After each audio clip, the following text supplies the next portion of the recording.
UDRS umpire decision review system. ആരാധകർ ചിലപ്പോഴൊക്കെ Dhoni decision review system എന്നും പറയാറുണ്ട്. ആരാണ് DRS എടുക്കേണ്ടത്? ഇന്ത്യൻ സ്പിന്നർ കുൽദീപ് യാദവ് മറുപടി പറയും. വിക്കറ്റ് വേണമെങ്കിൽ അത് ബൗളറാണ് എടുക്കേണ്ടത്.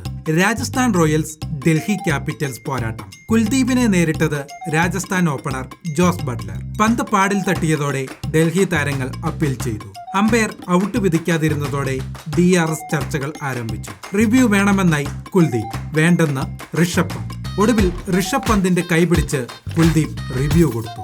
തേർഡ് അമ്പയറുടെ പരിശോധനയിൽ ബട്ട്ലർ ഔട്ടാണെന്ന് തെളിഞ്ഞു. കുൽദീപിന്റെ തീരുമാനം ശരിയായി.